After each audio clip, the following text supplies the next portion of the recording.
Hello again, everybody. This is Mr. Everything, and I am coming at you with another Wargaming and miniature video. In today's video, we're going to continue on with our What's in the Box series. And in today's What's in the Box, I'm going to show you Battlefront's Flames of War M36 and M10 Tank Destroyer Platoon. Okay, this says or, or, right? This says there's 4 vehicles, but I'm going to show you how you can actually make 8 different vehicles with this kit. And I'll show you how to do that here in just a second. All right, this is what we get in this kit. We're going to get 4 M36 Jackson 90 millimeters, or the M10 3-inch tank destroyer, and you also get a decal sheet. And then this kind of gives you some additional optional parts and stuff. Now I'm going to put something to the test. This is, of course, Battlefront is the company that makes Flames of War.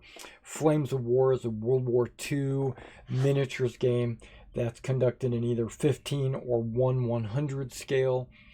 And this box says that it's at 100% scale.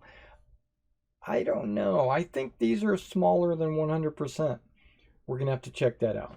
All right, let's see what we actually get in the box. We probably get 4 exactly the same sprues. That's what I'm guessing. Oh, no, we don't. We get a bunch of sprues.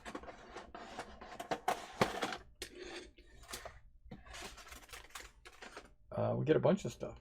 Okay, let's put the box off to the side, out of view, right? Okay. You get a decal sheet. This is your standard American decal sheet from Battlefront. It comes in a nice Ziploc bag. If you haven't ever been to any of these What's in the Box videos, what we do is we look at the sprues, we identify them, and then we zoom in so that you get a chance to see exactly what you get. Now they put some bubble wrap in the box to tighten all the sprues up so there's not going to be any rattling or moving. That's good. And then you also get 4 sprues of their US tank commanders in a nice little Ziploc bag. And because there are 4 exactly the same, when we do our zoom in, we're only going to zoom in on one of these and take a look at it. Okay, now the sprues. Yep, okay. There's 4 sprues, like I said, exactly the same. They go like that. They just happen to cut them in half right there, snap, so that they can put them in this box. Okay, so what we'll do is we'll look at one of each side of that sprue. We'll take a look at one of these, and we'll take a look at this up close. But right now I want to take a look real quick here and take a look at what we get. Basically you get one hull and treads, and looks like we get 3 different breeches here. That's interesting. All right, so now just taking a look at the crews, this looks like your standard US tank crew sprue. It's the same one they pretty much give in every tank crew. So we'll take a close-up look at these when we get to them. And now these, I wanted to kind of explain my thought process here. Is this is the same hull for the M10 or M36, right? And this is the underhull, this is the upper hull, this is the back plate, and then the black back upper plate, and then this is the front plate. So with all those put together, that is the exact same hull that you'll use on the M10 or the M36. Now you'll notice This is something that Battlefront does with their miniatures that I think is a kind of a smart move, is they put on one side they got 2 holes, and then on the other side they have 3 holes, so that when you go to attach your tracks you can't get it wrong, because like this only has 2 pegs where this has 3 pegs, and so the 3 pegs goes in the 3 pegs and the 2 pegs goes in the 2 pegs, and that way you don't accidentally put the tractor wheel in the back, or mix and match, put it on the wrong side.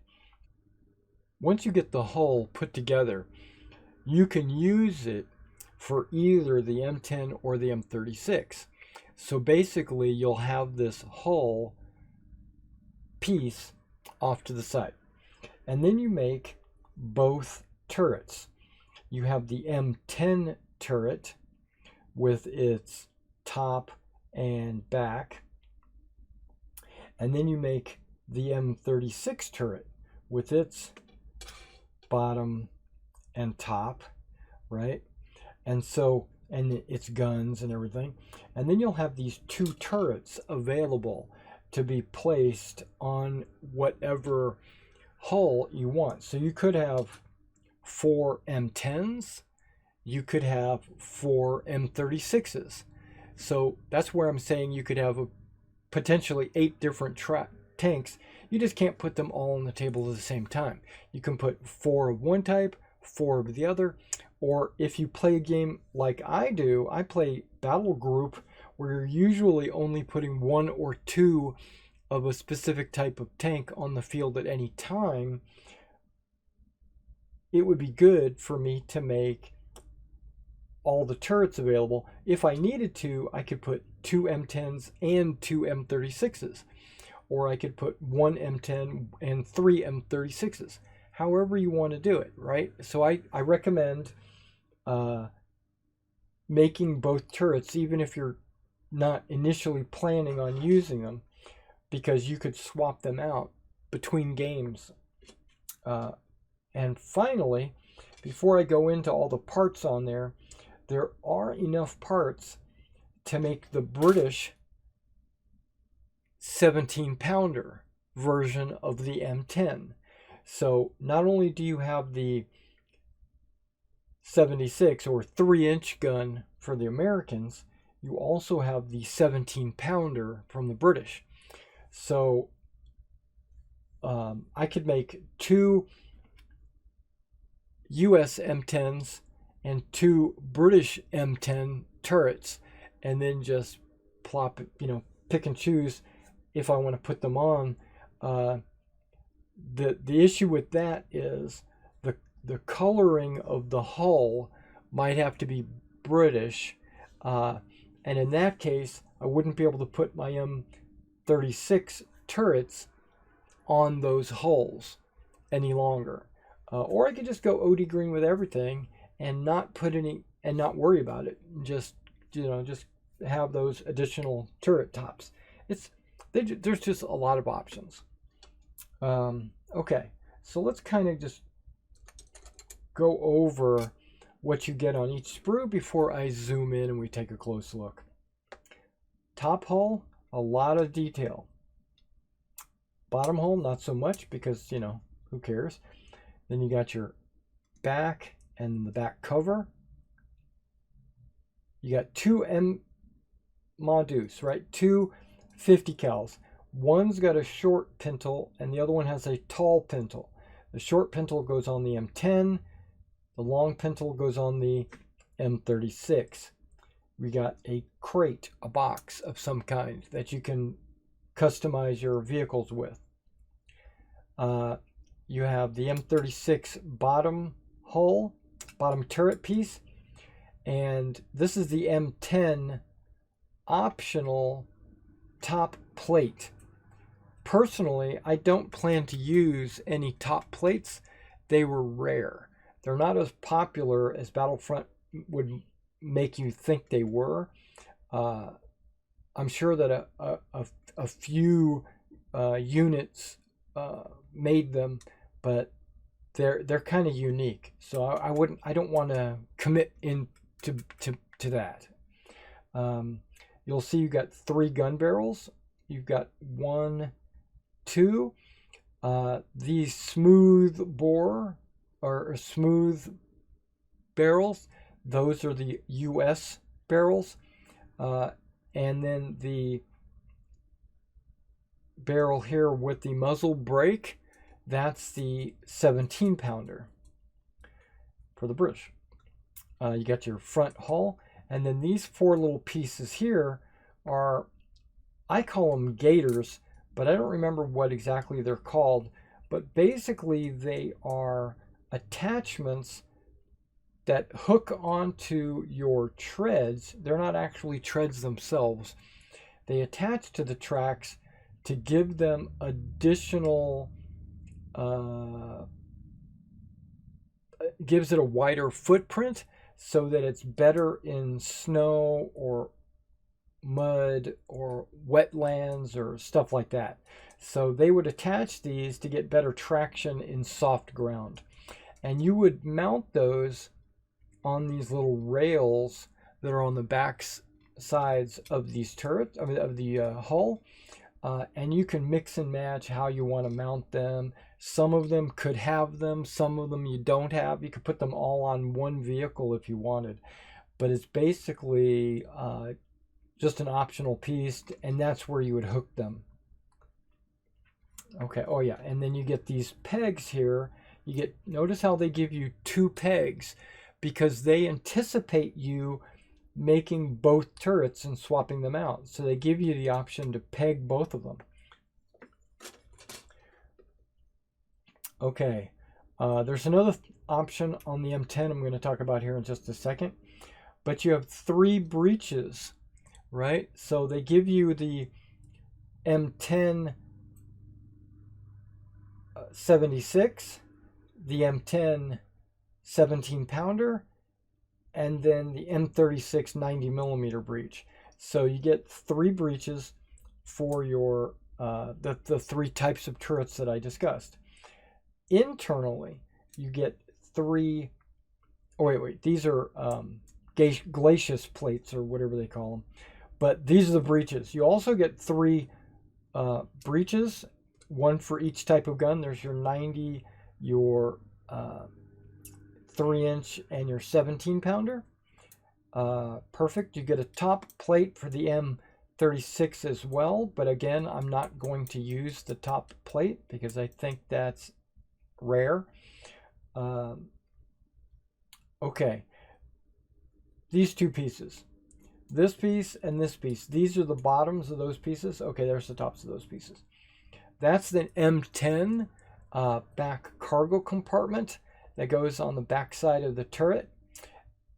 Later on in the war, they 44, 45, that time period, some genius decided to make what's called the duckbill backplate. The duckbill backplate has holes in it.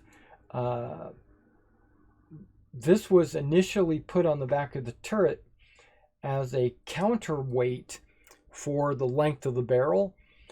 Because it's an open top and it's a lighter turret, it needed a counterweight so that the barrel didn't, so the turret didn't like lean forward and put too much pressure on its O-ring so that it could turn easily. So they counterbalanced it by putting a weight on the back of it. Smart, right? But I think they realized that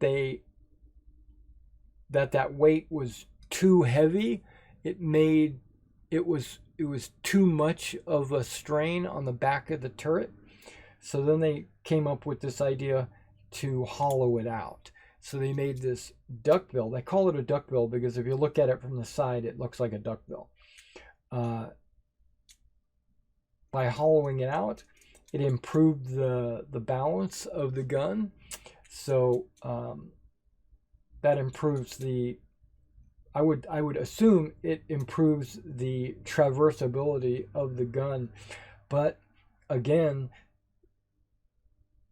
I'm not sure if I'm going to use these because that's not your traditional M10. This is your traditional M10. Now this M10 would be in use all the way till the end of the war, and these were only introduced like towards the end of the war.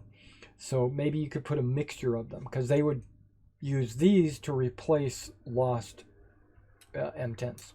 Oh yeah, and then there's also a couple of different accessories. There's a wheel, a jerry can, and a track link, and you can put those as accessories on your vehicles. You can save them and put them on other vehicles. It doesn't have to go on these vehicles. But I would, because those tracks look pretty much like every other U.S. track, and that wheel, that bogey wheel, looks like every other U.S. bogey wheel. So, and of course the jerry can is a jerry can is a jerry can. So you can put those on any other vehicles that you have. Okay, that's enough for the history lesson. Let's go ahead and take a look at these models up close so you get to see exactly what I'm talking about. All right, guys, let's take a close look at these. All right, this is the upper hull. Love the detail. And I've noticed that on these Battlefront models, you usually don't get a whole lot of flash or mold lines or anything. They have a really good mold process. There's those rails that you would put those gaiters on.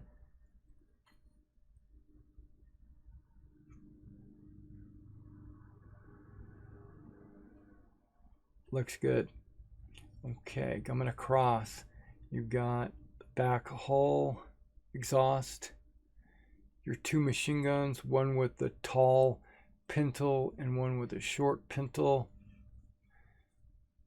an accessory crate, your turret pins, underhull with the 2 and 3, and then this is the back plate with your shovel and hammer and braking bar. This goes over the other back plate. There's one of your barrels. That's the short. That'd be the 76, and then that would be the 90, and then that would be the 17-pounder. There's your gaiters. Front hull looks like any other M4 front hull. That's the optional top plate. There's your turret, M36. Looking at it from the other side. See how those are made so they would fit right down inside those rails. That's the inside of your turret. You'll notice that you've got a couple of these little dots. That's kind of assisting you when you put your crew members in to glue them in. You can glue them on top of those dots. This is where the breech would lay on that, covering the hole, so that when you look in through the top hole on the top of the turret, you'll see the breech. Inside hull, back of the plate, barrels, the pegs, the machine guns, and there is the inside of the top hull. Okay. Let's take a look at the tracks. You know, you've got a pretty good looking tracks right there. You got your accessories. You got the duck bill. We'll look at the back of it. You got the M10 bottom turret. These are the 3 breeches. These are the tops of the breeches that you would be able to see inside the turret. Optional top plate. Inside of all the mantlets. Counterweight for the M10. And then the 2 turrets. Flipping it over. M36 turret. A spot for your 50 cal. A couple of tools. M10, leaving the back optional, so you could take the traditional or the duck bill.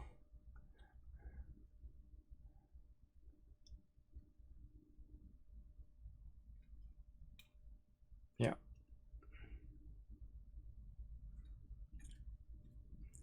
There's the other side of the accessories. This is the bottom side of the breeches with those pegs that would fit in the bottom hole of your turret. The front side of your mantlets, you notice how these are angular, and then this one, the 90, is rounded. And then the inside of the tracks.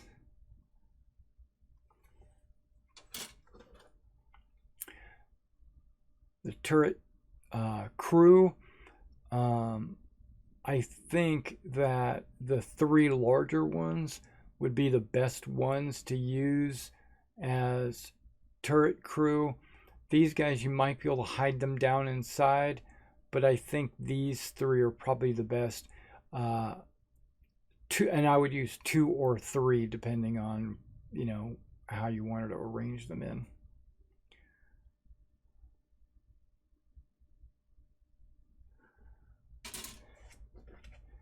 And finally, the decals. I left it in the Ziploc.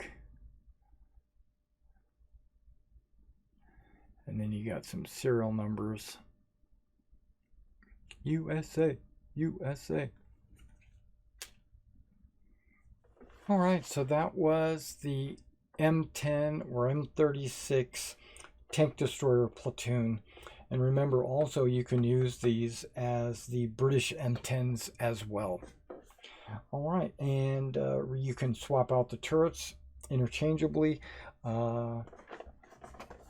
It comes with the American decals, but I do think the British used stars as well on certain vehicles, so I'd have to double check that. But there are no like divisional markings or anything like that. All right, so thanks for coming out and checking out this video. If you liked this video, or if you learned anything about this video, please like and subscribe to the channel. And if you want to be notified whenever I upload any more of these videos, be sure to hit the notification icon, and I'll catch you in the next video.